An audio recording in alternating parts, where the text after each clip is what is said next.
All right, thanks so much for coming to hear about this new book that's out.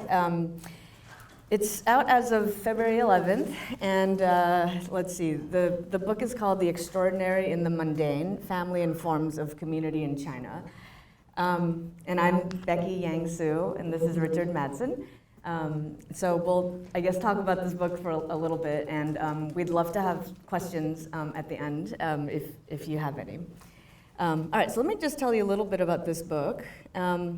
First, I have a warning, which is that positive things may be said about China today, at least by me. Actually, not, but yeah. So last week, Ezra Klein interviewed Tom Friedman for a podcast at the New York Times, and there's also a transcript. But in it, he said something that I think really described kind of how I've been feeling. And he said, starting with Trump 1.0 and then into the Biden administration, and now Trump 2.0, it kind of became against the law in Washington, D.C. to say anything positive about China.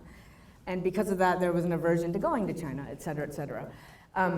So, I mean, this is kind of, he makes the argument that, like, if there's gonna be any kind of collaboration or cooperation or even understanding, there should be kind of the ability to say some positive things about China. So anyway, this is, I ended up saying something positive in this book. So anyway, just wanted to warn you because it's probably, I feel like it still feels weird to say, to do that. Okay. So basically this book starts with the setting in China, which is that organized gatherings are subject to strict government control. But it looks at how people still engage in a variety of associative acts. And by associative acts, what I mean is it's kind of things that people do, how do they associate with each other? In the book, I try to get away from the concept of community as a collection of individuals, because individuals actually often do conflicting things. Like I might do one thing 1 minute and then the next hour or whatever, I might do something else. So I don't want to categorize an entire individual as doing one kind of thing or being part of one community, et cetera. I think it's actually more accurate to think about actions. So, people can engage in a variety of different types of actions, and I really like the concept of civic action by Paul Lichterman and Nina Eliasov, where they say, civic action is how participants are coordinating action to improve some aspect of common life in society as they imagine society. So this is sort of the kind of the starting point, I guess, in a way, for this book. We are interested in looking at, generally, the diverse acts of association existing in the world, and then looking specifically in China at what are the maybe unique, unexpected, possibly extraordinary ways people associate with one another, okay?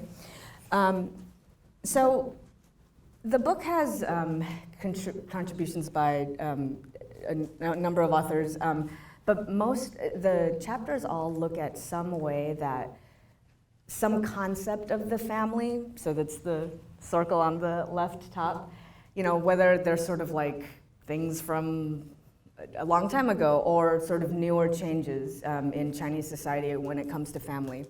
Some concept of family sort of influences how people associate with each other, like the way they think, a certain relationship should go, or like how, they imagine like even broader society or, smaller community. Anyway, like how a family concept influences sort of acts of association and how they kind of have outcomes in like the things that they do. So the book has different chapters, and I would say some of them find some of the positive things that are outcomes of this. And then some of them find some of the negative things. So on the positive side, there's a chapter on advocacy by Yunxiang Yan that looks at actually 3 groups of parents that have actually, and it's the most similar to sort of American ideas about civic action. You know, like they've organized nonprofits or sort of organizations to advocate for neurodivergent, LGBTQ, and the people who've lost their only children. Anyway, so they've actually done sort of these kinds of things, partly because in the Chinese context, organizing when it's on, you know, for the sake of family or on the basis of family, there's some space for that. Like the government lets that happen in some ways more than other things. So some of the negative outcomes are the way people might respond to inequality, which Richard Madsen will talk about in his chapter. There's a chapter on social media and how this idea of like the perfect marriage and like is a real problem actually for young women in Shanghai in that study. And then sort of in between are these chapters on internet addiction camps. It's really interesting. So there's like kind of the idea that people are addicted to the internet, like they bring their children like to these camps to try to like heal them. But the idea is the whole family needs to go. So they all go and they do the camp, and does it work? Maybe, maybe not, but yeah, I don't know if you've seen any stuff on that. There's, and then there's another one on family therapy training, which is about how, so there aren't that many spaces for like strangers to discuss things, but there is this space in a way where, so there are all these like people who are undergoing psychotherapy training to be counselors. Like it's a kind of this like, not rage, but like a thing people are really into. Like all these people are doing this. And the chapter on that is on how, actually a couple of cases of women who don't have the perfect sort of Chinese family, become therapists, and then they kind of like are also talking as they're training with each other. But it's a sort of space where people can talk, you know, outside of sort of other places. Anyway, and then there's one on healthcare and how women who are getting C-sections actually, like the way Chinese healthcare is sort of conceptualized is like decisions are not from an individual, but it's like the mother-in-law, the daughter, and then the daughter-in-law, and then the woman giving birth, and then her mother, and it's sort of this, and then the doctor. So it's sort of this like, oh, we're all gonna, you know, decide this together. And actually, in that chapter, it's really interesting because it's like there's a sense of like, well, if she had to make these decisions by herself, it'd be kind of a lonely process. Like no one's caring for her, no one's helping her. Very, right, like interesting. Okay, so let me do a little bit on my chapter, which is on preparing for death. So I was looking at how in some small towns in China, people prepare their burial clothes while they're still healthy. And they do it kind of like with other people, ish. It's totally there's no like organization doing this, but I found it like rather social. And it's while people are still healthy and they kind of do it slightly happily. So let me show you a video of something that happened early on in my fieldwork, which I think got me thinking. I was at a sort of small town in southeast China, and kind of with a bunch of, at a temple with some volunteers, but this wasn't a temple activity. And I was asking because I had heard that people prepare these burial clothes, and I was like, have you guys heard about this? And then the temple kind of head was like, oh yeah, like yeah, people totally do that. And then I asked, like, do you know anybody? And he was like, yeah, like she has hers. And then so you'll see, you know, this woman who became like my good friend was like, oh yeah, I have mine. Do you want to see them? And I was like, yes, please. So she volunteers at the temple a lot. So she has like a little room that she sleeps in overnight because she has to get up at like 4 a.m. to like do stuff. All the like volunteers have like these rooms. So she's like, hold on. So she went to her room, which is not far, and then came back with this box. So when she left, I took out my phone and was like ready. So anyway, you'll see the you know, you'll hear my voice also like talking.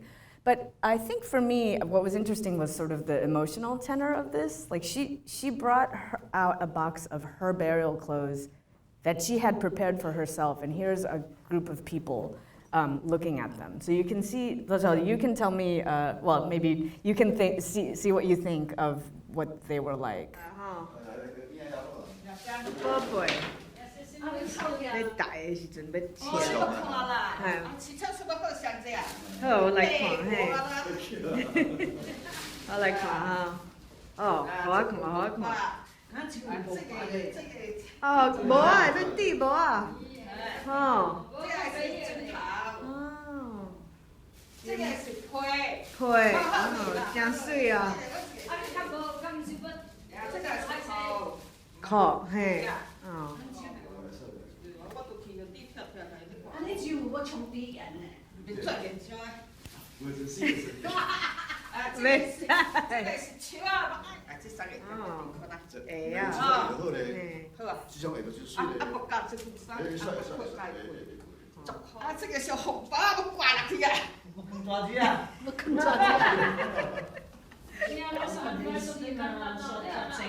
Yeah, so that surprised me and got me sort of started on sort of the rest, trying to like explain this. I guess I found, okay, so part of the reason they are kind of like, I don't know if you noticed, they kind of settled into kind of like a celebratory, kind of like cheery attitude. And they were not surprised by this, right? Nobody was surprised, like, why did you prepare your own burial clothes, that sort of thing, right? Okay, so in this region, and actually I heard a few other regions too, although I don't know exactly where, there's a tradition of having coffin parties and burial clothes parties. So like once people are like 55 or 60 or whenever they want, I guess, if they get their coffins ready, they invite friends over to look at them and be like, yay, nice coffins. And then, you know, there's like food, like certain kinds of foods, like, oh, like, you know, that people want to have. And so I think that's why this was an impromptu thing, right? Because I was just there and she was like, yeah. But like, that's why they settled comfortably into sort of like a thing. If you notice, like they were kind of like, right, like nice shoes, like cool, you know, like nice colors and stuff like that. And she actually was safekeeping some burial clothes for her friends too, because she showed me those as well. And I ended up interviewing about 30 people who were involved in, they either had them or they got them for their parents or they had asked their kids for them or something like that. So I got a sense of what was going on with them, and I just, so I think it's really interesting. I think this is kind of what's going on. there are sort of these concepts of family continuity that, like, everybody I talked to were part of. In China, most people go to visit the graves of their family every year at Qingming, or like whenever they're home. And so people are sort of used to thinking about, like, okay, like visiting someone who has died. And so, you know, actually some cemeteries are even kind of nice. Like this one is in Xiamen. Up there's like a nice, pretty, like gold Buddha. And they have like a nice, like artificial lake. And super nice, they have these little yellow, little golf carts that like people can, you know, zip around and to get to the hillside, to get to the, you know, to the graves. So they make it really nice because people go. And this is just a thing, you know, that is sort of pretty taken for granted, actually. So I think for her and for the other people preparing burial clothes, they're preparing, I mean, they think, they know they'll be visited, and it's like a social thing. And so this is a picture of like other burial clothes that she was keeping for her friends. So the concepts of the family continuity sort of, you know, go with, or, you know, with these associative acts of preparing burial clothing with each other and sort of with a social kind of feel in mind, right? And I think the interesting outcome was that, I mean, I don't think she wanted to die soon, or, you know, like you don't, it wasn't more like that, but it was more that she was able to prepare and kind of, you know, able to take out the clothes and show people and be kind of like proud of them, and kind of untroubled in a way, ready and satisfied in a way. And also, I think what was interesting to me was that the group was untroubled about talking about this. That was very clear, right? And it's a certain kind of subtle thing that I think can be actually pretty important, right, for our lives. Okay, so for me, that was extraordinary and interesting to see and to think about, like, you know, these acts of association that that I guess I didn't expect, but mundane because I mean, for them it was like pretty, like, what? Why are you even interested in this? You know, like asking me, like, why are you interested in this? Or like, this is just what we do. Yeah, so that's my chapter, and kind of like the book, like how that fits in there. So Richard Mattson, I guess, can go. Okay, I just first of all want to say what a great pleasure and privilege it was for me to be part of this project, and Becky was such a fantastic leader for it, and so it's also especially happy to be able to come here and talk a little bit about it today. Now, maybe I have to apologize because my chapter situation was like this. The chapters in this book are based on wonderful ethnographies, people getting down there at the grassroots, you know, and talking with people about their particular communities. But by the time I got started on it, the pandemic had hit, and also U.S.-China relations were sinking down into the pit. And so it wouldn't have been possible to do any ethnographic field work for myself. But in the course of my, you know, career, I've actually done a fair amount of ethnography in China, also in the USA. And so I, during pandemic lockdown, wrote a chapter that tried to synthesize some of that and give a broad picture of how, you know, overview of how the different communities in China fit together. Also, this project, what it was partly about, was about, first of all, U.S.-China relations.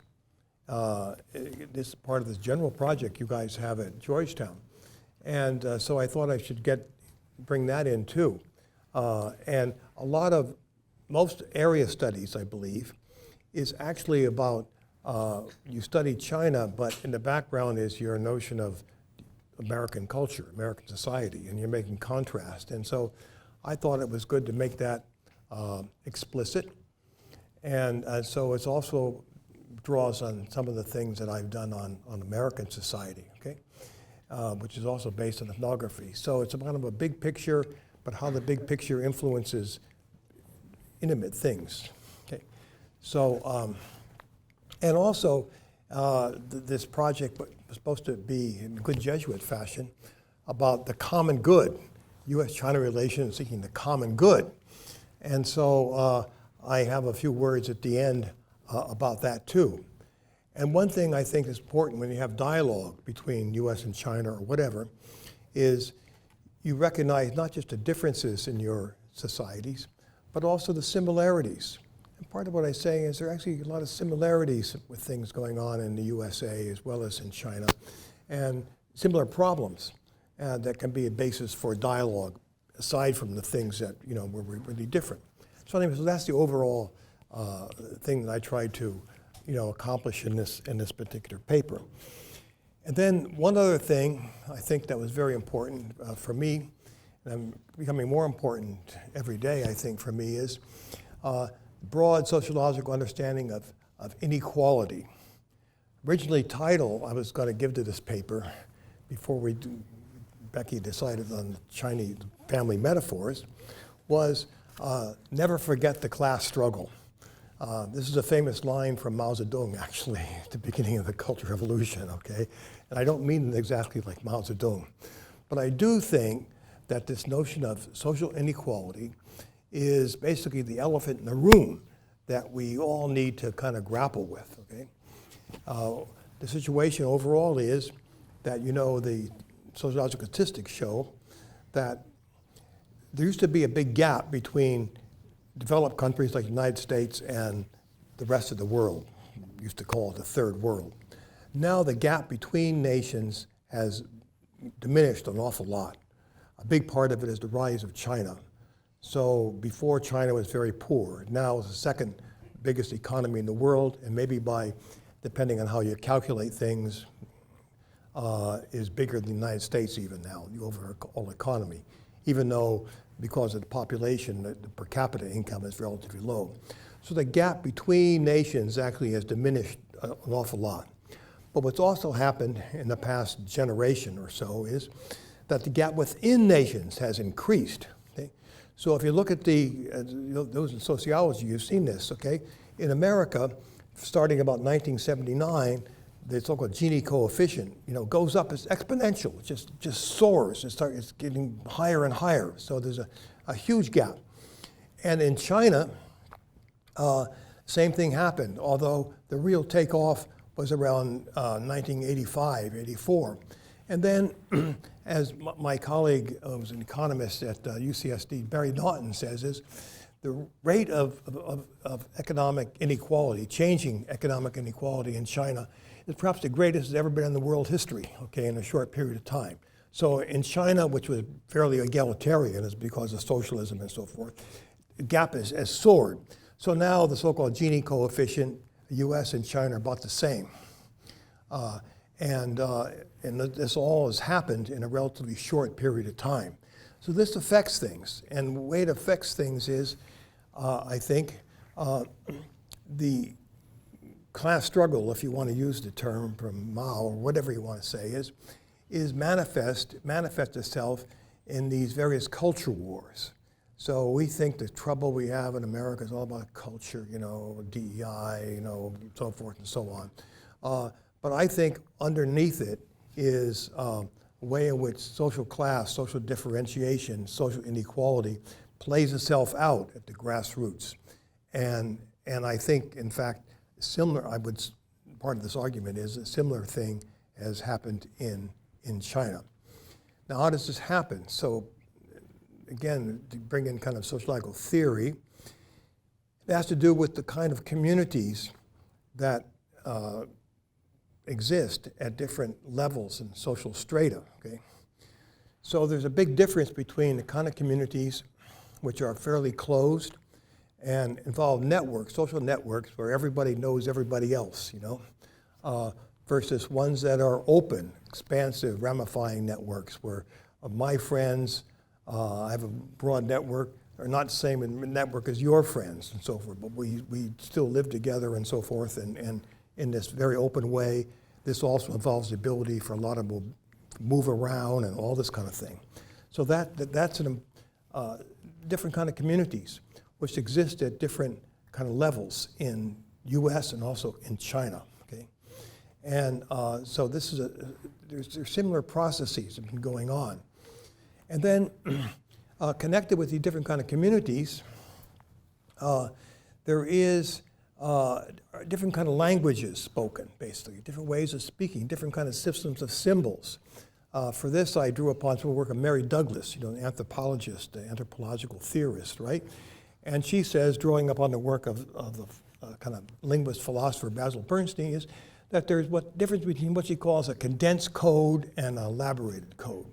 Condensed code is a way of talking, a way of thinking, a way of seeing the world based on very dense, multi-layered kind of symbols, often impregnated with a tremendous amounts of emotional valence and so forth, which are used to speak about especially kinship relationships, kinship loyalties, and so forth and so on, versus a more kind of analytic, abstract language, which parses out little differences that can be used to when you meet people who are different from yourself, and you can find out areas of commonality and so forth, and you can work together, especially in large bureaucratic organizations and so forth.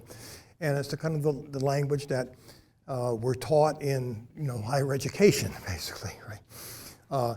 And so there's the kind of context in which all this makes sense is the kind of communities you're part of. If you're part of one of these dense, interactive kind of communities, this kind of dense code, this multi-layered, emotional kind of language of loyalty and so forth, is much more prevalent, and it influences the way in which, if you come out of that context, you see the world as a whole. Your social imaginary, the way in which you see society, American society, for example, or Chinese society as a whole, and the way in which you see its problems and the way in which you interact with them. So different kind of communities, different kind of language, different kind of social imaginary, influenced in important ways by different kind of social strata coming from economic development, especially in USA, but also to some degree in China by post-industrial, high-tech kind of economic development. So maybe what I can do is to show how this works out in the USA. I'll just kind of read some little sections from my chapter to you get a taste of it. Okay, so for the USA, I talk about J.D. Vance. In Hillbilly Elegy, J.D. Vance describes his Appalachian family as incredibly dysfunctional, beset with domestic violence, adultery, and substance abuse, but at the same time as an intensely loyal web of kin, grandparents and aunts and uncles, each deeply flawed, but some willing in their own way to help a vulnerable young man when one or another part of his individual immediate family fell apart. In this context, problems are created and solved, if they are solved at all, through personal connections to kin or to neighbors acting as kin. It is through such connections that one gets a job, if any are available, at the local factory, or gets a favor from local government, or reprieve after a brush with the law as embodied in one's local sheriff. So it's an image, actually, of society, J.D. Vance, if it's accurate or not, of his Appalachian, village, town. As it reminds me of Chen Village, the book I wrote about China. It's like that too. Okay, the family isn't this group of loving people, all together and similar. The family can be really incredibly dysfunctional, but you still have loyalty to each other, and if you're going to get any help in life at all, it's going to come from someone in the family at some time or another, and so forth. The family isn't necessarily this kind of joyful, kind of interactive place. I remember in Chen Village, there's one woman. I didn't have her story in Chen Village book, but people said she's married. She had 7 children.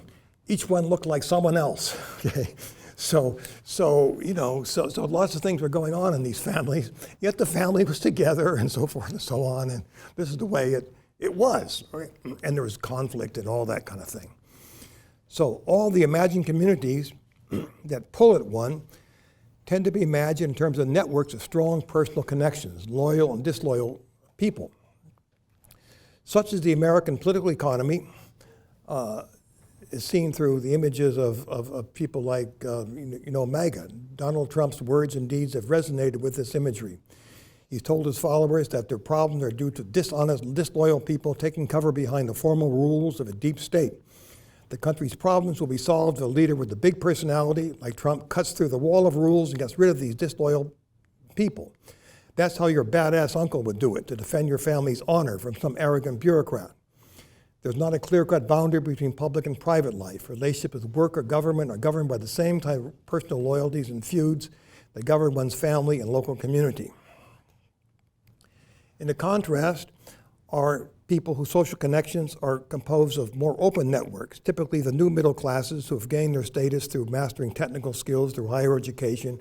These ways of talking are reflected in books like Habits of the Heart that I took part in. They certainly feel stress from competing demands of work, politics, religion, and family life, but this is understood through an elaborated code of abstract categories, negotiated through the logic of cost-benefit analysis or expressive affinity. And individuals take responsibility for themselves by leaving home, choosing intimate partners and congenial friends who best fit the inclinations of their personality, and so forth. So it's a different way of thinking about the world, how the world itself works, and so forth. And it leads actually to different forms of politics in USA today. And one thing I try to argue is that, to some degree, the especially kind of dynamics of inequality in this modern post-industrial American society are pulling apart people with these different ways of talking and thinking, having been rooted in different kind of local communities and so forth versus those who are not, and leading to an increasing kind of polarization in the society. So you have different social worlds which touch but they don't communicate with each other, or have a very difficult time communicating with each other. And so we're facing this kind of problem, I think, in America. But then I kind of set that up, so I give kind of a framework for beginning to study China. And China is not necessarily all that different. You have same kind of tensions expressed in somewhat different way between people who come from more localized communities. In the past, most communities were like that, who are now become urbanized, become, connected to new ways of living, et cetera. And you get the same kind of thing. Except in China, I think it's connected with the inequality. But I try to argue the way the inequality is working out is you have less a kind of a sharp polarization, which I think you actually have here in America right now, but a kind of fragmentation. And the articles in this book are kind of examples of that. You have these different chapters, each dealing with different kind of communities, but if you put them together, you see a kind of a mosaic, which the pieces don't really hang together, okay? It's because people have different ways of finding meaning and family and so forth, depending on kind of where they are in the social world. So here's just a few excerpts from the main part. What I want to talk about is what I said about China.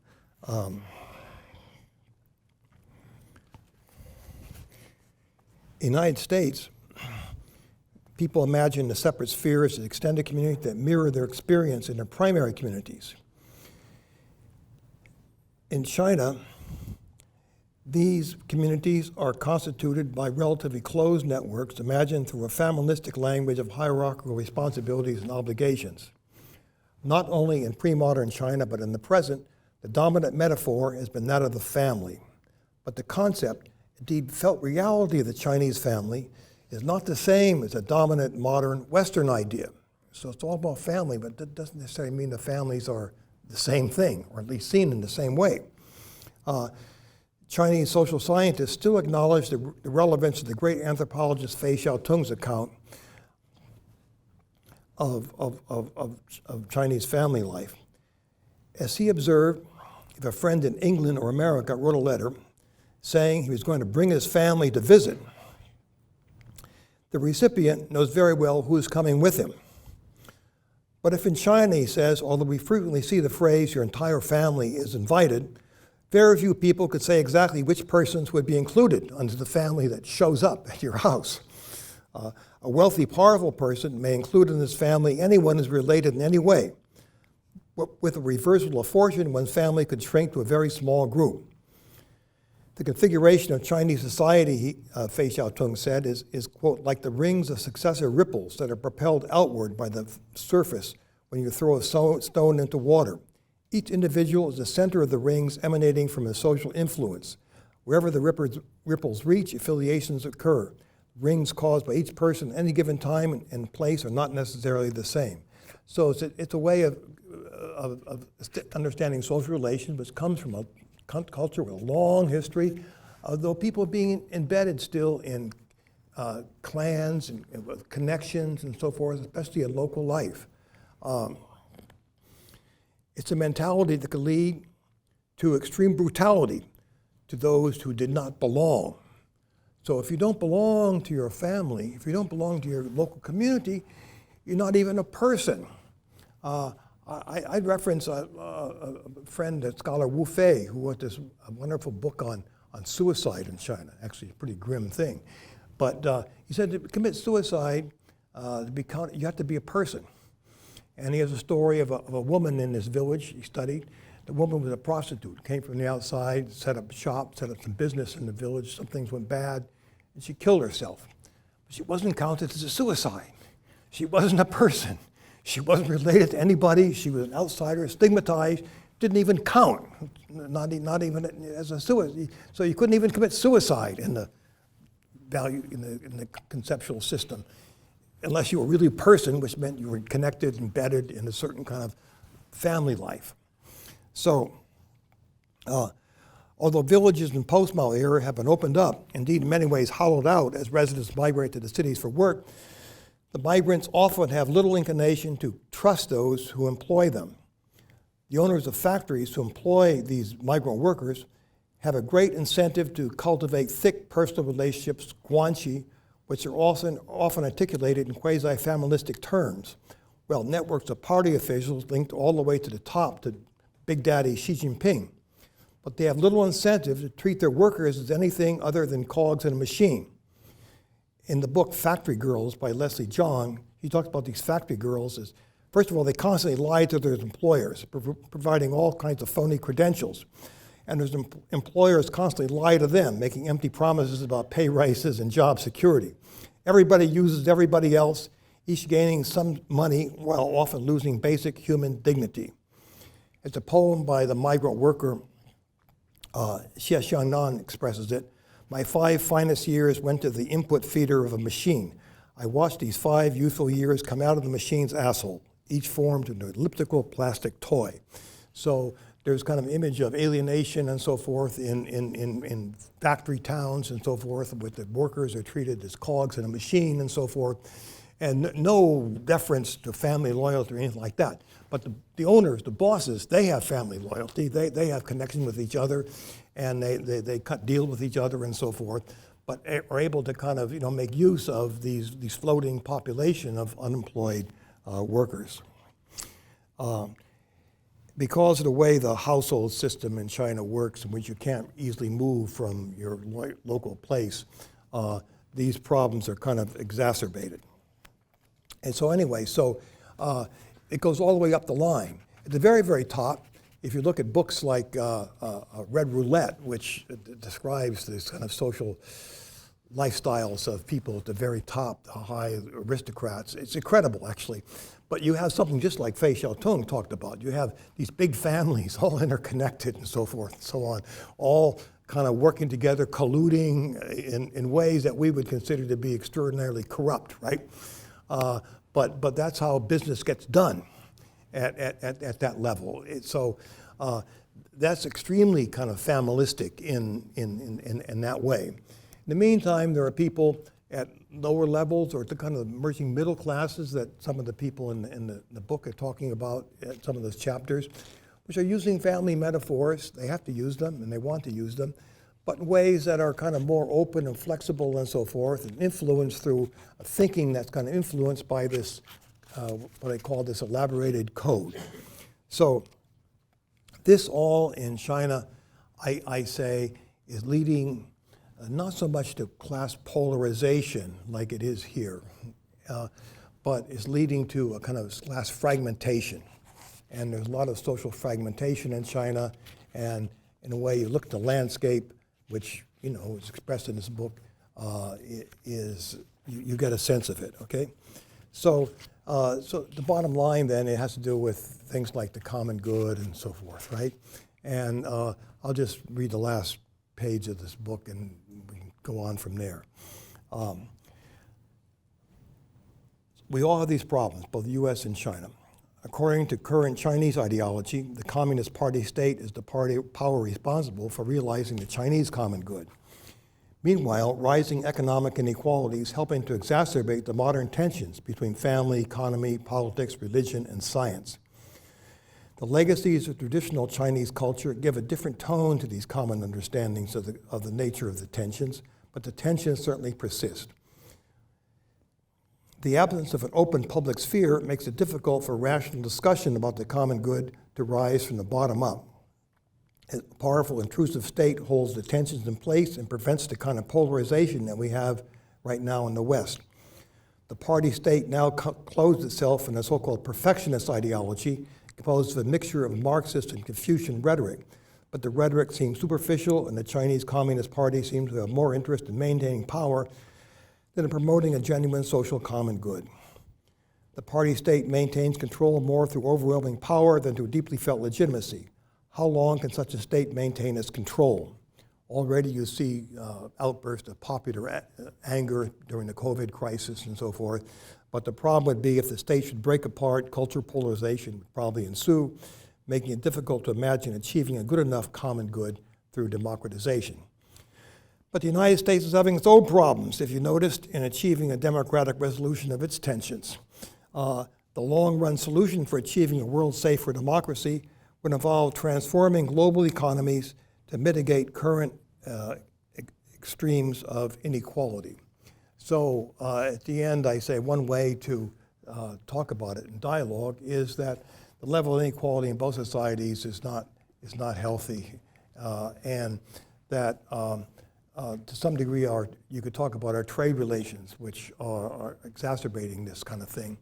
And there should be kind of a rebalancing of trade and so forth to make connected to a kind of a more genuine kind of rebalancing of wealth and so forth in both societies to make things happen. So, but whether that will or will not happen is another question. So I'm kind of pessimistic about these days. So the issue is, I'm not saying bad things about China, we're saying bad things about the USA too. We all have bad things in our life. So the issue is somehow we have to find hope, and there are hope because some of these chapters here talk about how people are using their initiative and creativity to get things done, to find ways to pull things together. But we do face common problems that we need to own up to. Okay. Okay. Thanks. Okay, I guess we can do some question and answers if you have any. Okay, I guess I can pick you and then you. Hi, I'm Angelo. Hello, test. Oh, it's not my, just for the recording. Oh, recording. Oh. Hi, I'm Angelo. I'm a second-year MSFS student at MSFS. And I wanted to ask, in terms of like the case studies you did for the book, like how did you go about selecting the cases you wanted to look at? Both like the ones you chose to keep and the ones you kind of decided would not be a good fit in this specific book, maybe in a different work. Just curious, like what your main factors were. Yeah, so I guess it sort of came together slightly instinctively because I'm interested in the effect of sort of ideas about family on how people organize. But basically, it was like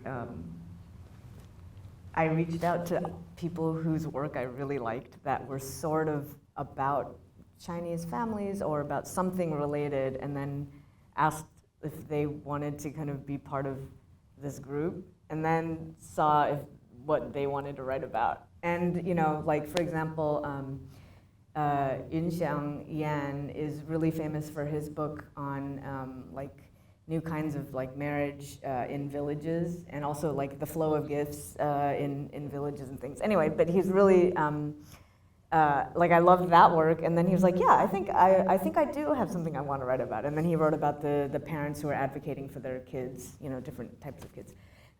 Teresa Kwan, I loved her book about the way people feel like they have to like get ahead. It's like there's so many. I don't know. Sorry, I wasn't I wasn't prepared to talk about the other book. Anyway, but it was sort of some similar things, and then asked her like, oh, what are you working on? She's like, oh, I'm actually doing something on how people are like training to be therapists, and anyway, so it kind of it grew organically in certain ways, but it was like people who already work on interesting things already that pertain kind of. Does that answer your question? Yeah. Thank you. Okay. Professor Pato.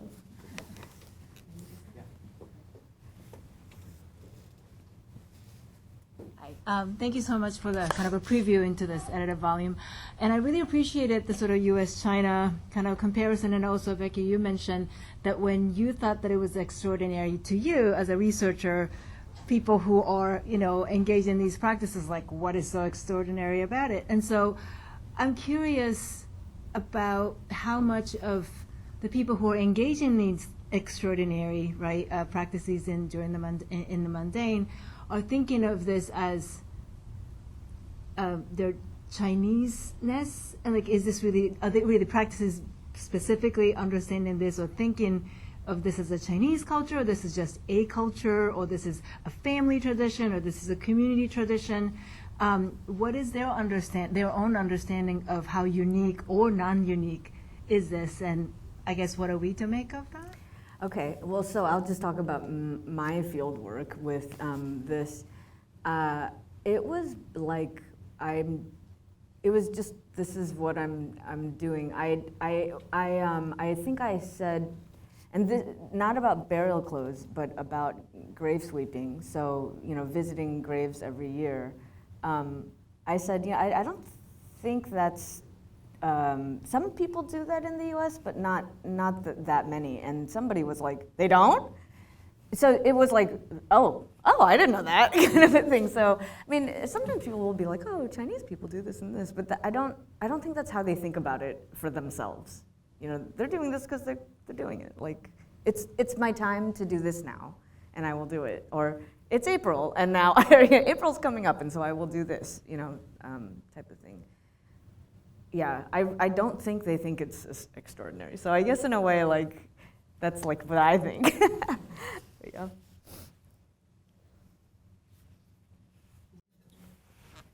No, again, don't forget similarities. You got Arlington Cemetery here, okay? That's actually really kind of sacred ground for a lot of people as they see it, right? And they go and they visit the graves of foreign soldiers and so forth. They don't see them as present, but they feel sometimes a very deep connection. Who gets buried there becomes a very big deal. And actually in Asia, not just China, but you see the same thing there's a thing in Japan. A friend of mine was telling me the Shinto priest, the leading Shinto priest, who actually had, in World War II, he was going to be a kamikaze pilot. And then the war ended, he didn't have to do it. But he came to USA for some delegation. The first thing he wanted to do was go to the military cemetery in LA and visit there, and visit the graves of the dead who had died during the Pacific War. And that was important for him, okay? So to some degree, there was a connection there, right, between the people who've died in war and so forth, and those, that. So we have similar things, but again, in China, it's expressed in a very different, interesting way.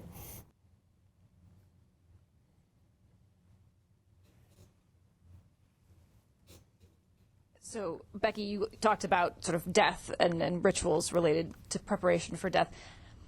I'm just wondering, are all sort of the milestones discussed in the book things that, say, as Americans, we might broadly recognize as milestones, sort of birth of children, marriage, moving into a home, or first job, things like that?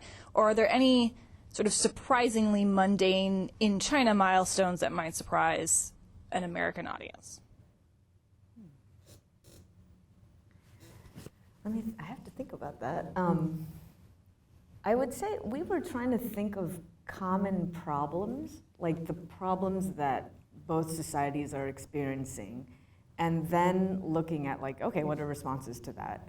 I would say, yeah, so some of the different chapters are like, okay, well, mine is, there's a common problem of death, and different responses to it, maybe.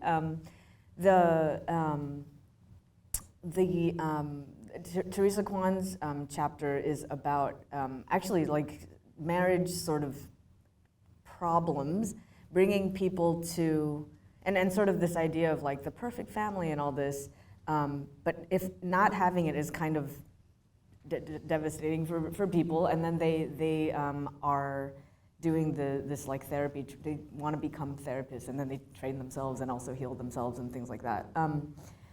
But the response, I guess, is like specific, like this thing.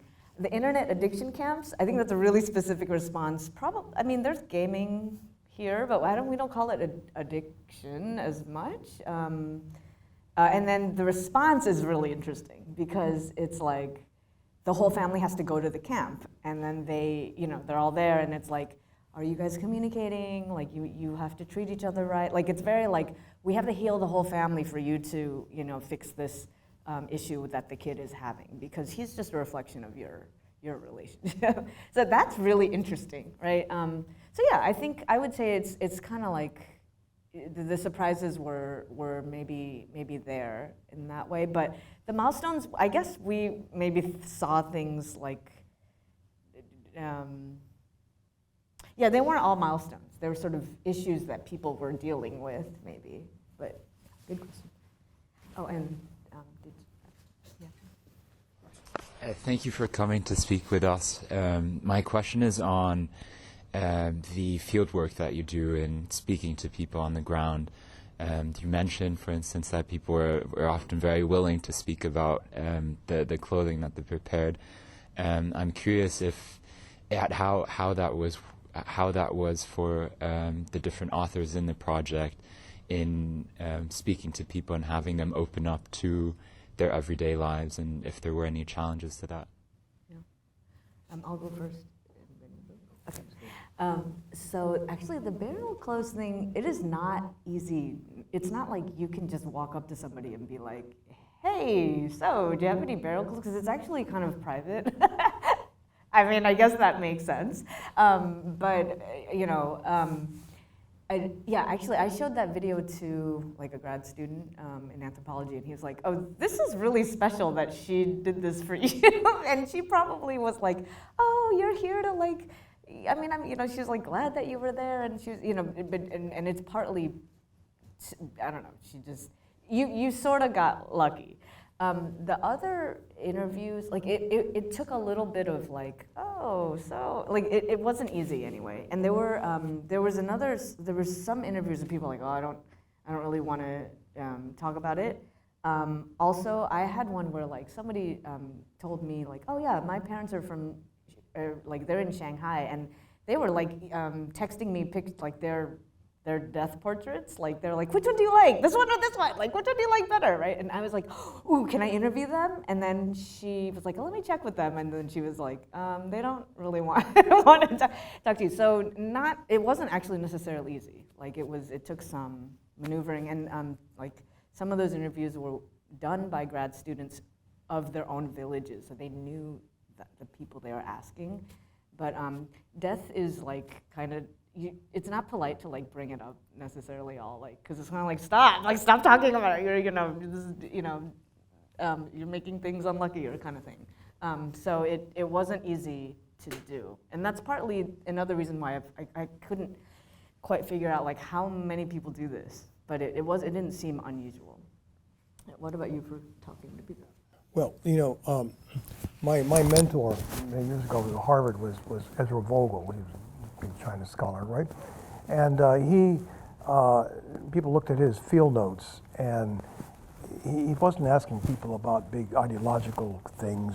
Do you like Mao Zedong and blah blah blah? But what are you eating, for dinner here? How does this relationship between so and so work? And I took that to heart, and maybe fortunately because of a particular background, that's a different story, I could talk about that. A lot of the people I went with at this university service center back in the mid-70s, they were political scientists. They about Mao and communism and stuff like that. And basically, if you ask people about that, you're going to get, what you're going to get anyway, so there's no point. So I asked people what they ate and how they knew this and that, if this was taken. Like I asked one person that there's a problem in the village of chickens getting stolen. So I asked, well, how do you know if your chicken is stolen? He said, look at me like a fool. Every chicken looks different, right? You don't know that, right? So that's a way of living, right? Where you got your chicken, every single one, you know who they are, right? And all this, right? So you get to know, you got to feel, and then it's a matter of hanging out, and so Becky's a perfect example of someone who, develops kind of trust with people. They feel that they like you, would like to talk to you, confide in you. It takes a while to hang out, When I was in graduate school with again, my Ezra, we had after one of our seminars, we were just having a discussion about interview people, right? And so one guy in the seminar actually was from the CIA. They had this program. They sent people to Harvard for a year to like mid-career review. He became deputy director. He ended up being high. And he said, well, we asked good ways to interview people. He said, you ever try electric shock? Right? And so this was, he said, no, we're not doing that anymore. But anyway, but whatever, okay? So that's the opposite, okay, of this very utilitarian thing. So the mode we found was, you get to know people and they trust you, they reveal things to you, on their own accord. One thing I found, actually, and I worked on this book on China and the American Dream, was like the 2 days before, these people sat me down and said, what's going to happen is there's tremendous discontent, and around the time of these anniversaries, May and so forth, there's going to be probably big uprising and probably be martial law declared. So this is before Tiananmen. No one believed me when I told them about this when I came back, but that's what they do. Sometimes your, informants, not the best word to say, but if they have a liking for you, the parting gift that they give you when you leave is they tell you the truth. And they wait until you're ready to go, and this is what's coming down. And this often happens too. So you have to go through a period of time and develop these relationships, and then someday they'll tell you the truth.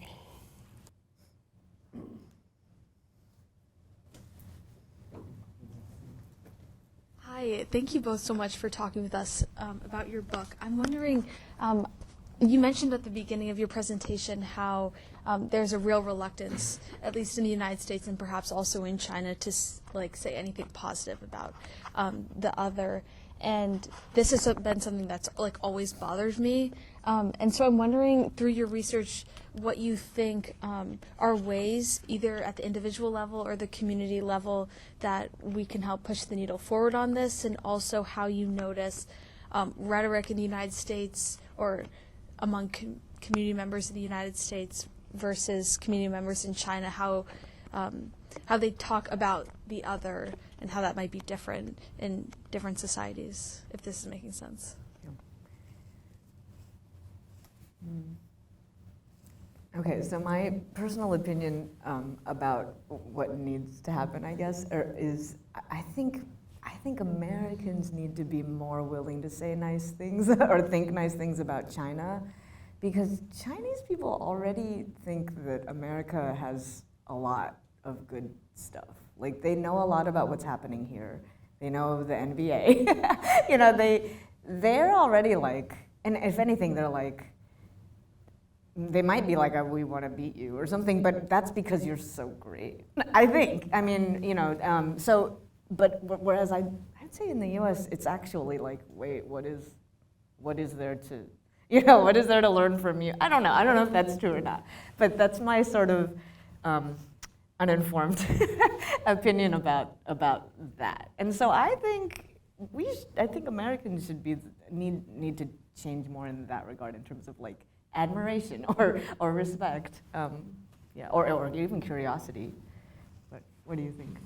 Yeah, I think, you know, the kind of chapters, you know, in this book deal with kind of ordinary people dealing with their problems and so forth. We all have problems, and you get a sense of the human dimension, how people are dealing.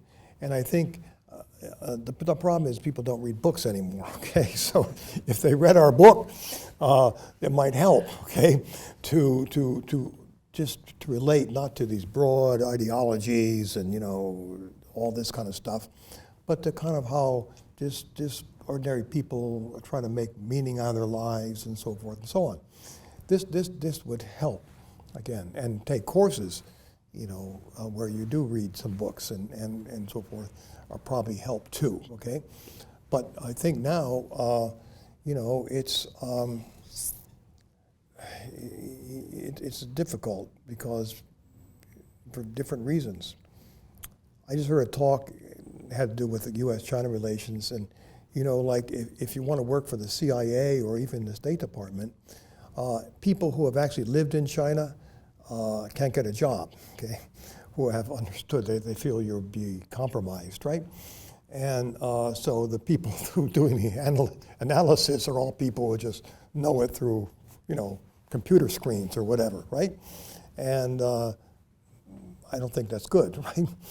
But that's the way it is, right?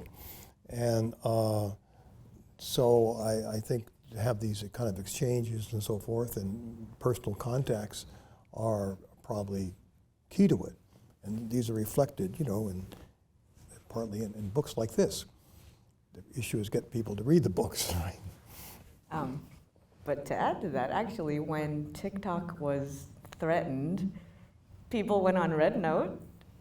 Red Note is, right, like, that is actually what people use in China, and then weren't people like talking to each other and stuff like that? So maybe not books, but other types of media where people can, you know, like chat more and things.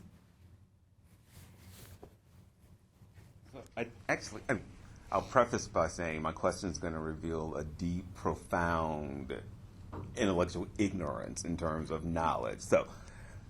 But I think it's connected to the previous question, in that one of the things that I find really interesting about this, both the specific talks, but also the sort of U.S.-China dialogue concept, right, is that, right, it's been interesting to hear about the parallels, the sort of comparative parallels, but I feel like fundamentally they've been presented in a way of making China legible to me as like an American academic, right? And it's like, okay, how can I understand this? And it's like, oh, here's models to help you figure it out. That like, oh, some stuff is different, but actually we might be closer than it seems, which, fair enough, completely agree with.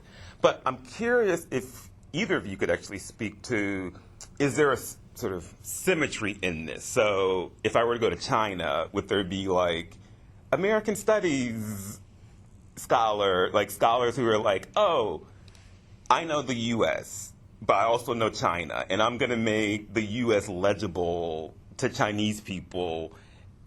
And do they pick the same sort of things to unite, I guess, right? So it's like, well, is this truly like, well, family, everybody talks about that. There's family in both places, or work. I mean, right. But is it the same? Does it hit the same notes when the comparison is departing from a Chinese perspective, making sense, making the U.S. or Americanness legible to Chinese audiences? Is it essentially the same story you guys are telling, or do they find different connection points or different divergence points?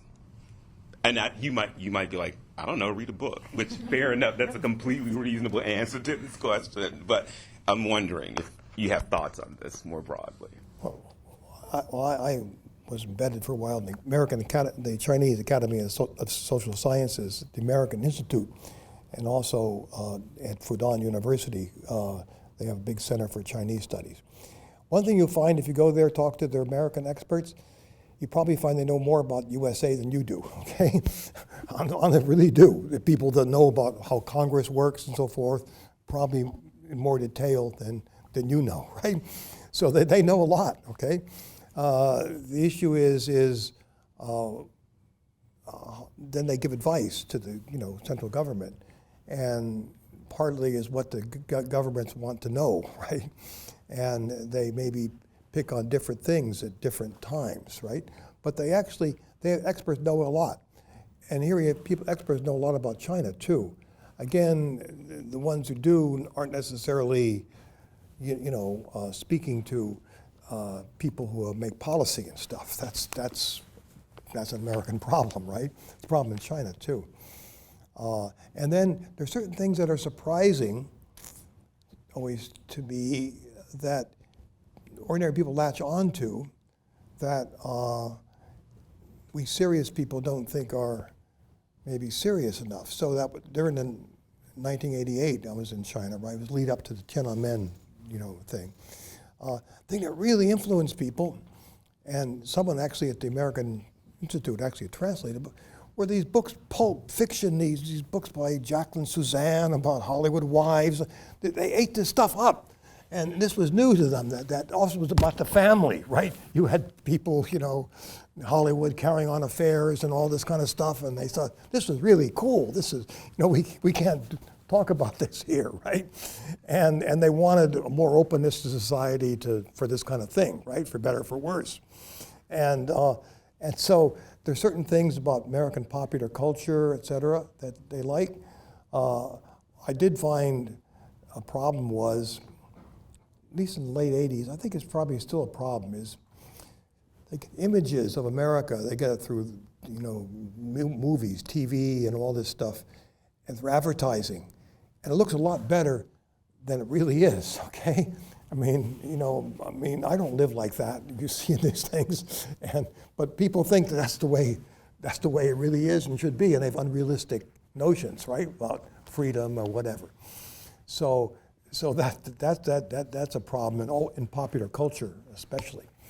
But it's a gradual, coming together. So and it's mediated not just through intellectual experts, but through things like filmmakers and through popular media and stuff, musicians, all this art. So there are multiple threads, I think, that we need more of, actually, and to encourage more. I would agree with that.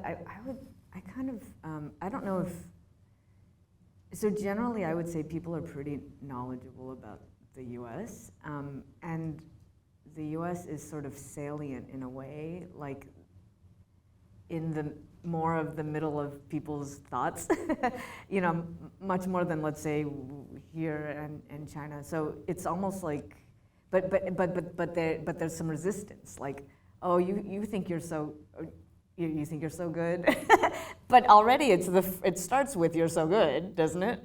So there's sort of this reference point, kind of like, I think, that the U.S. is used as, but then there's resistance against that, the U.S. being the reference point. But generally, I felt like, just kind of you know, in my fieldwork and everything, most people are fairly unignorant. Like they're pretty, you know, they know stuff about the U.S. and they're not too wrong. Actually, sometimes, you know, they say stuff, I'm like, what? And then I'm like, oh, you're right. Like, I don't know, what somebody said in the last trip, like, okay, does everybody have a gun?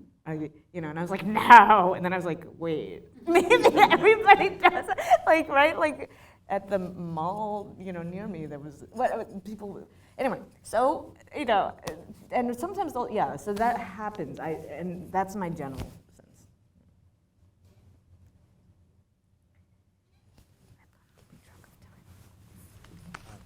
Actually, I had a question for Professor Madsen. I mean, first I want to say thank you both for the wonderful talk and presentation and discussion. It was really interesting. But Professor Madsen, you know, I was really interested in your particular chapter and your description of this kind of dual phenomenon of social class inequality and how they manifest in, you know, perhaps different ways. In the U.S., you mentioned polarization, in China, this notion of fragmentation.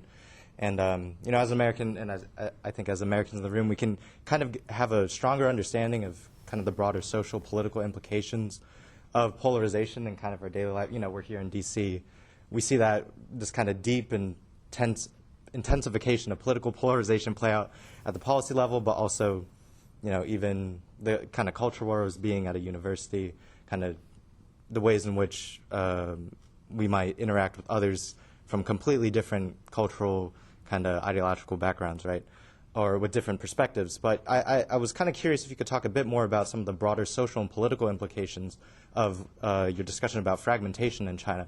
You know, because you mentioned some of the individual cases with the factory worker, who, you know, this kind of sense of being a cog in the machine, the suicide case of the person not being counted as a person, right? But I think I'm kind of curious, perhaps at the broader level, you know, how this plays across the country, the sense of fragmentation, kind of what are the broader political, social trends of kind of how this sense of fragmentation has an impact at that broader scale, if that makes sense. I think, okay, so part of what happens when you have, you know, this kind of fragmentation, people cope, okay? You try to get through life, you get some people you sort of can be with and trust, and you kind of hang on to that, and you do your best to cope. People feel various kinds of stress, right? And then connected to loneliness, et cetera. And it's a very complicated kind of mix. So I think, you know, my colleague Marty White, you know, from Harvard, he wrote this book called The Myth of the Social Volcano, that there's going to be inequality and things are going to explode from the bottom up like a volcano. And then the book says, no, it's not going to happen. That was done in like 15 years ago. But more recently, he seems to be more pessimistic about all this inequality. And I wrote a critique of that book, and I said, well, it's not a volcano, I don't think. But it's like a very volatile mixture of some volatile chemicals, each one not being harmful in itself, but if you mix them together, put in the right catalyst, you can have a huge explosion, right? And so it's not a volcano, but a time bomb. Okay, so there's issues, okay, that are going to have to be dealt with. They're trying to deal with. Xi Jinping is trying to, first of all, deal with inequality. Well, only partially successful. To redistribute income. Right now, there's a big downturn for a younger generation. You know, they can't get jobs. There's been a collapse of this housing market, which where a lot of money was squirreled away in.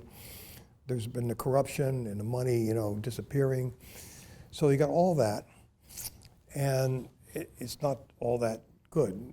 And so there's a potential for, you know, all sorts of issues that come up, right? At the same time, look, we got some issues too, okay? And so which one will come apart first, right? You know, who knows, okay? The future, I just don't know, okay? But I think, but I just try to lay out some problems that we should grapple with on both sides so we don't come apart. either way.